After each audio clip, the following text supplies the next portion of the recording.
You've done the work, you broke the patterns, you learned the tools, you are not the same man you used to be. And then life hits. The pressure mounts, the overwhelm starts to build, and one day, boom, you react. You hear his voice come out of your mouth, the old you, the one you absolutely swore would never show up again. And in that moment, the shame spiral begins. The voice whispers, "See, you're a fraud. You haven't changed at all." Today, we're having a different type of conversation. This isn't about a framework, it's about being in the fight. What happens when a cycle breaker gets triggered and falls back into the patterns he thought he'd broken forever? We're gonna pull back the curtain on this right now. Your daughter doesn't need a perfect father. She needs one committed to being better. Welcome to the First Hero podcast, where girl dads break harmful cycles and build impactful legacies.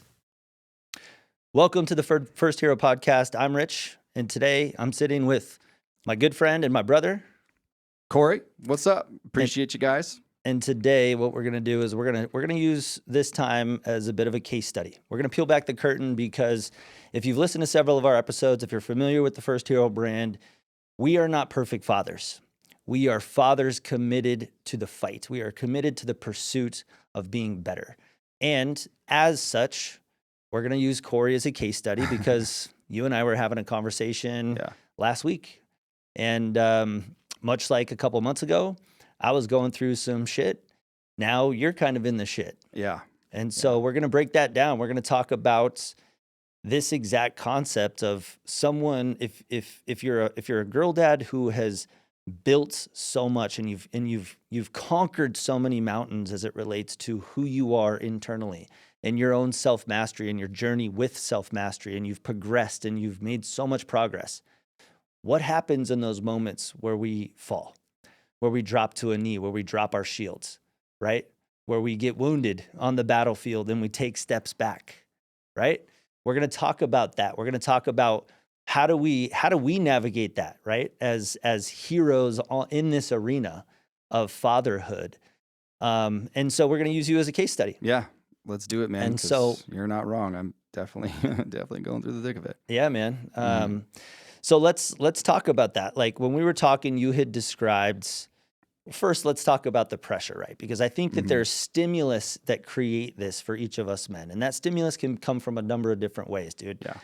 Usually it's a multitude of things. I've experienced it. You listening, you've probably experienced it. Corey, talk about the pressure. Like what can you identify in terms of the pressure or stimulus of pressure that has created, that has helped create this challenge? And just for context, Rich is taking me through this episode, asking me interview style. I don't know really any of the questions he asked, so a lot of this is off the cuff. But yeah, the immense amount of pressure. First, I guess the first thing that comes to mind is like, is it self-inflicted, obviously. But I would, again, this is wrapped in an identity statement. Listen to my words.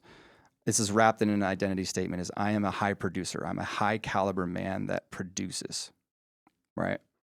So therefore, I tend to take on a lot. I say yes to a lot of things because I can handle it. And right now in the thick of it, I'm feeling a lot of pressure. One, primarily, I feel the pressure is because I don't want to let people down. Again, this is a fawn cycle, right? For those of you who listen, you know about that, but I don't want to let people down. Like Rich, you and I are in business together. I love you, dude, and I would fucking take a bullet for you. And, I want to perform. I want you to, my goal, again, this is a very selfless, but also very selfish. It's a very selfish goal is I want you to look back and just be like, dude, getting in business with Corey was the best fucking idea I've ever had, right? It's the best decision I've ever done. I'm so grateful. Same with my wife. I want my wife to be like, dude, this guy is the best thing that's ever happened to me. I'm so grateful that he asked me to marry him. I'm so grateful that I stuck it out through all the years of bullshit and torture and fucking mind torture and mind games because I did. I didn't treat her very well. I want her to think back like, damn, dude, like this is great. This is the best thing I've ever done. And then the same thing with my daughter. I want my daughter to look up and be like, dude, I'm so blessed that I believe our children choose us before birth, but time for another podcast. But I want my daughter to be like, dude, I'm so fucking grateful before I came down to earth that I chose my father because wow, I am not easy. And if I had any other father, I would probably be a different person for the worst. You know, these are the things, these are the stories. Again, you know, if you listen to our previous podcast, these are the stories that I tell myself. Like, I want to look back at my life, and on my deathbed when I'm 80, I don't want to be known to be a tyrant. I want to be known to be wise, to be loving, to be compassionate, to be just a fucking person that people loved to be around. And he did some cool, awesome, great shit. Yeah. You know, go ahead. So, yeah, dude, all of that resonates, man. I just want to let you kind of take the Yeah. mic there. I love it. You're kind of bringing us into your world and into your mindset. Yeah. I know work pressure, dude, Yeah. is a lot for both of us. We've been entrepreneurs for Yeah. a long time now. And, you know, I haven't had a W-2 job and fuck, I can't remember the last time. Ever? It's been 16 years. Not ever, but yeah, dude, I mean, I was young.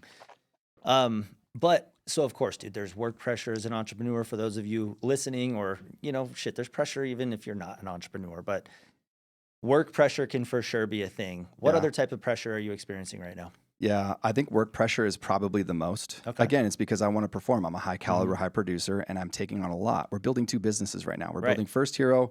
We're building Enriched homes. Enriched Homes, which is a very successful real estate business, and we're hopefully we're going to make First Hero a very successful business as well. Yeah. But also we're living the standards of the First Hero, meaning we say no to a lot of things to say yes to our family, to say yes to our wives, to say yes to our daughters, right? To be the example. So we're not just preaching this shit, guys. Like, we are the example.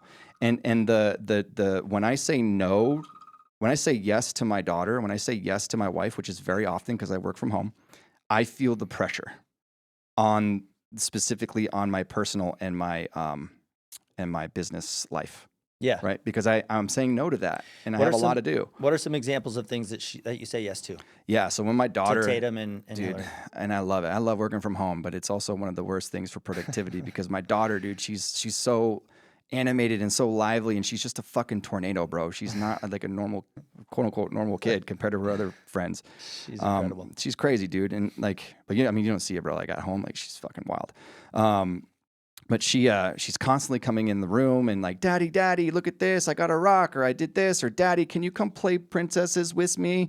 Can you play Barbie dollhouse? And you know, all this shit. And she's like, can I sit on your lap? And she like tries crawling in my lap. So I let her sit in my lap for a little bit. And it's like 10, 15, 20 times a day. And Hillary's trying her best to like wrangle this kid. But you know, so I get pulled from my task. But I also have a belief system. It's like, dude, if my kid fucking comes up to me and bids for my attention, I'm going to give it to her for a minute, for whatever. But if you do that 20 times a day, that's like, if you know anything if you know anything about a flow state, like I'm constantly out of my flow state. Mm-hmm. So if anybody has an office near Tucson, Arizona, let me know. Yeah, right. Yeah, sometimes working from home is, I mean, yeah, not sometimes, dude. I think COVID taught everyone who has never had an opportunity to work from home just how great it can be, and also all of the unforeseen challenges with it as well. Yeah. Cool. So let's talk about one specific thing that you mentioned to me, dude. We talked about the pressure. We talked about some examples of what you're navigating, and that pressure kind of, that pressure, I'm taking a deep breath because I can feel it, dude. Because I get the same, I get to the same place at times. Richard literally just fucking went to the hospital for like heart palpitations. So for those of you listening. Corey hit me with this the other day, dude. I mean, we had a conversation where I asked him, I'm like, what's up, dude? Like, how are you doing? I'm sensing some frustration. Some frustration, and so that's where he opened up. But yeah, dude, I mean, as an entrepreneur, I'm right there with you, man. We're in the thick of it. We're building the same thing, and so we talked about the pressure and how much that can relate to how much that can affect other areas of life. Yeah. But you said one thing that I think I really want to harp on with our time here is you made a reference to the old me. The old Corey showed up. Yeah. And so let's unpack that a little bit, dude. Like when you talk about the old version, help us understand what the old version looks like. Yeah. What are the stories the old version is talking? And you don't have to spend a lot of time on each of these, but just like talk to us about the stories that old version was using. What were the reactions that old version of you were using? Maybe some examples of like in these situations, maybe like an example at work or the example with Tatum at home. Like how would you have shown up? Mm-hmm. Help us understand. Yeah. Old version of Corey, I would say was asleep. And I started really waking up at around 30 and then really full blown pulled my head out of my ass at around 35. So that was like last month. Yeah, a couple years ago. Really, Tatum really, dude, once Tatum was born, I was like, fuck.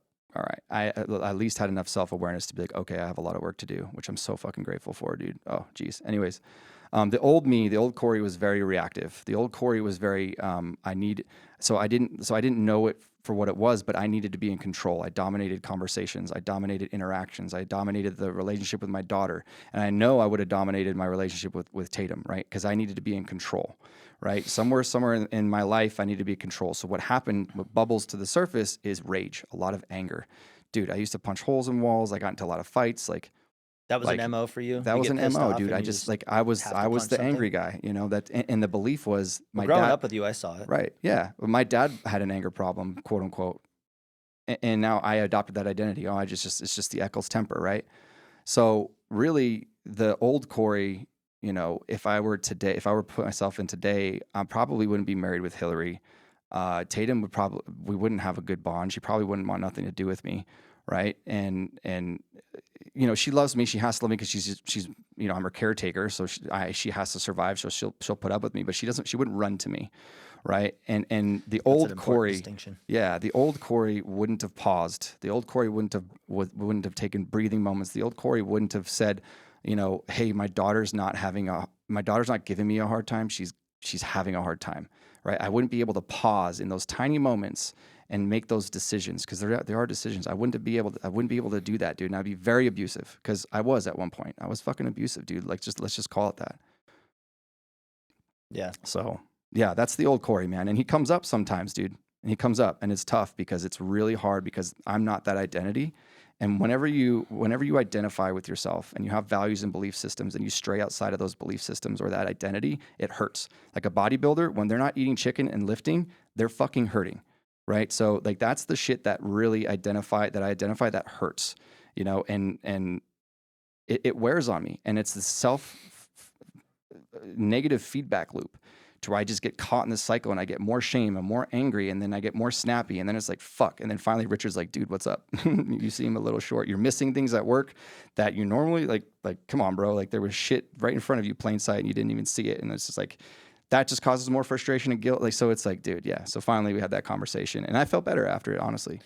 I love that, dude. I mean, it's a common theme that our listeners are going to hear, dude, is that, dude, talk therapy is a therapy. Yeah. Like, and as men, sometimes it's that simple, guys. Yeah. Sometimes it's that fucking simple is to just talk about it, dude, with your boys. Or like someone knows, that you dude. Someone knows the struggle I'm going through. It's like cool. It's like cathartic. Yeah, dude. In a sense, it's kind of like you're shouldering the weight with somebody. Yeah. Right. So now it's like, okay, now Corey, now I know. So now Corey feels a sense of like, okay, dude, now Rich has taken half the weight. Yeah, man. Right. So now I feel like I have more capability now. I'm back in the race. Because I know, and then I trust Rich. I also have a really good relationship with him. I trust to know that he's gonna fucking give me support me with whatever I need. So just even knowing that I have support is great because I don't always want to go to my wife with all my problems. You know, I go to her with some problems, right? But it's like she's not I'm not dumping on my wife, right? You know, I don't feel like I need to do that. You know, I invite her into my world, but I don't dump on her. And the pressure though, to kind of put like a name to it, to kind of describe it is this, I have like an elephant sitting on my chest. I have a mountain of tasks I need to do and I need to do them. And then I'm working 12 hours a day, 13 hours a day. And that goes against my fucking belief set of like spending time with my daughter because I'm not spending time with my daughter. And then I'm in the shower thinking about shit. My daughter's trying to connect and I'm like, I'm still stuck in work and I'm snappy because I have, you know, a fucking mountain of things that I need to get done on a timeline that's really invisible, right? That I've set myself, right? But there's just this mounting pressure and you get palpitations and you get like, fuck, like, then I have a kid on the way and then I need to like build the nursery room and I need to like, you know, I need a daddy-daughter day. I need a daddy-daughter day. Like, fuck, my daughter's begging for attention. And it's like all this shit. And then Rich, you explained it so well in that conversation. It's like, dude, I can handle a lot, but it's like those moments where it's like that straw that fucking breaks the camel's back. Right? For me, it was like the shower started leaking and it's leaking and it's getting calcium and mold all over the fucking shower. And it's been like that for 2 weeks. And I'm like, fuck, I got to get to it. And the toilet starts fucking, it's clogged. I don't know what the fuck happened. My toddler threw some shit down there. I had to get the plumber. And then it's like all this shit starts piling up. Fuck, I forgot to plant the grass seed because it's getting hot in the backyard and I want to plant some grass. So then it's like all these things. And then one thing happens and it's just like, fucking chaos, Yeah, dude. right? Yeah, I remember our conversation. I had talked about that. It was like my first question when you opened up was like, I asked, when was the last time you worked out? Yeah. Did you work out that next day? Because you said I have a workout I scheduled didn't. tomorrow. No, I broke the promise to myself, and I felt like shit about it. Did you work out since? Nope. Okay. No, because I'm waking up and I'm reacting. Yeah, dude. And honestly, guys, it can be so hard, but physical fitness can Yeah. show up in so many different ways. Sometimes it's a walk, dude. Sometimes Right. it's 100 push-ups. Sometimes it's Yeah. calisthenics, whatever it is. Yeah. Like when we get in these moments, I swear, this is one of the secrets that pulls me out of this is like I have to. It doesn't solve it. I want to be honest about this. It's not going to solve it. Right. However, it is a piece of the armor Right. that you put back on. Yep. And so that was one of the things I asked you. And then the other thing that you were kind of alluding to was just the fact that sometimes it feels like there's this mountain of stuff, this mountain of shit. It can feel like we're just completely broke, and that we have to eliminate everything off of the plate in order to be back strong again, standing on 2 feet. But the reality is like usually if you look back and you start to like jot down all of the stuff, personal and professional, that is wearing us down. Write it down, dude. Yeah, it helps. I just did this the other day. I made a personal to-do list that I haven't done ever, and I shared it with my wife so she can see and be aware of everything that's in my head that I'm trying to keep, keep track of while also building 2 businesses. Anyway, all that to say, usually it's a deletion of way less than you think to feel strong. Right. Again. It's just one or two things. big ones. Right. Yep. And all this to say, guys, like the really point of this is just because we're getting to a point. The point of this is to talk about it, dude. Talk to your brothers, talk to your friends, talk to us about it. Talk to us, Get dude. in the That's comments, why we're dude. fucking That's here, why we're dude. building this. We're building a whole community. Get in the comments. Get connected with us. Talk to us. We'll do whatever. Like, we'll help, bro. And 3, write down all the shit that's weighing on you. Write it down, dude. Professional, personal, and then familial. Right? Write it all down. These are the tasks I need to do. And I told Rich, dude, because I used to do this back in the day. I haven't done it in a while, and I'm starting to do it. I'm going to do it. I'm planning it with Hillary. Is they call it the $1 million day, right? And it's not like you're going to make $1 million, but essentially what it does is you have a bandwidth, a mental bandwidth, and it's like a computer. You have 1 million tabs open. And what that does is that the RAM inside of your computer, the memory, the speed starts to slow down and it starts weighing on your neural computer, right? So what we need to do is like, okay, write it all down and then take 24 hours and just do all the stuff on the personal, all the shit you have to do in the house, all the stuff you got to put and take out of storage, anything you need to do, you got to mow the grass, you got to do all the shit. Do that for 24 hours. Be relentless. And I'm going to get with my wife and say, look, watch Tatum for 24 hours. I'm going to do this. I'm going to work on the baby room. I'm going to fucking, plant the grass seed. I'm going to do whatever it takes because this shit is taking bandwidth. And in the morning when I'm cooking eggs, this is the shit that I'm thinking about. And then when Tatum tugs on my shorts, that's when I snap because I'm like, I'm fucking frustrated because I have to fucking plant the grass. And I said I was going to do it. Make sense? So put it on your calendar, take 24 hours, do all that shit, free up the bandwidth. Absolutely. We're gonna start to close out here, but I wanted to give a gift to everybody listening.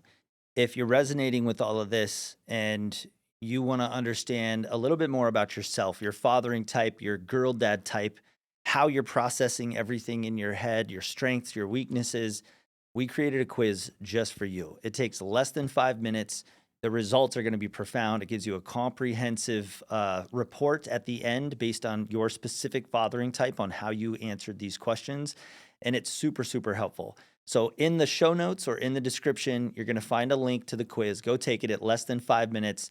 It's going to be super, super helpful. I know you're going to get some value from it. Yep. So go grab that. Yeah, I got a ton of free resources, man. It's very in-depth. And then reach out to us and be like, hey, man, and tell us your thoughts about it. Cool? Yeah, give us some feedback on it, guys. We would appreciate that.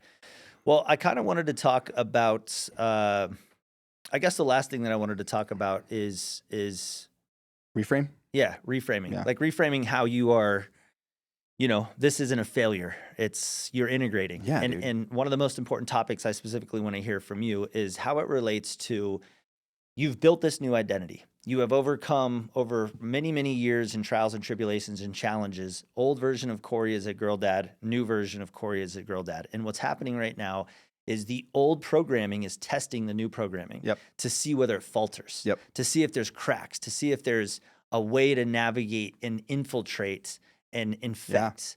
And so describe real quickly, because we got to land the plane. Yeah. Describe that.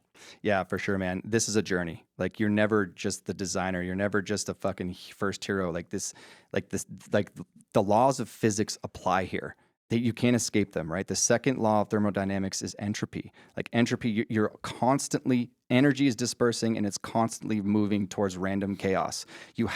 It's like dirt inside. It's like dust settling in your house. Like you don't just clean your house once. Like you got to keep cleaning it, right? The same thing with your cycles, with your belief systems, with who you are. You constantly have to audit, you constantly have to work. There's going to be ruptures, but what's important is what you do afterwards, the repair, the reflection, right? The visualizations of what I'm going to do next, not what I'm not going to do, but what I'm actually going to do to let your unconscious brain program that in over time. Make sense? Yeah, and I want to add in here, and then we'll do the hot take. Just because this old version came back up doesn't mean that's who I am. You've lost ground. Yeah. It is testing. It is simply testing the new version against the old version. Yeah. And so if it comes up and it creates a certain response and you're able to make it subside, then the new one is going to prevail. Yeah, the new one's going to prevail. It's what you do. You don't dwell on it. You don't feel guilty about it. You just acknowledge it, learn from it, and then move on. And certainly don't succumb to it. And don't succumb to it. Just be like, stay in the fight, guys. I'm still a first hero. I'm still a designer of my life. I'm still this, and I had a rupture. Let's move on. Let's fix it. Right? Let's do something about it. Let's do the hot take, bro. Sorry to cut you off. No, you're good. So, hot take. For those of you that don't know, Corey's going to be teed up a quote. He doesn't know what I'm going to say. He's going to give us a live interpretation of it, and we'll get to kind of make fun of how his brain works. So, here it is. Life is hard for two reasons. Because you're leaving your comfort zone or because you're staying in it. Yeah, 100%, dude. I think if you expect life to be easy, you're going to have a fucking hard life. Harder. It's going to be so hard, dude. And again, like physics, the law of thermodynamics, like if you understand entropy, like you understand, like if you're in a good spot in your life, get ready because something's about to fucking happen. Right. And I don't want you to dictate your life. Like, ooh, like this is too good to be true. I just want you to be aware of it. Like, things are going to happen. That business that's been running well, or you got it smoothed out and dilated, like or dialed in, something's going to crack, something's going to break. So just understand that your life is going to be hard, and you're going to have an easy life.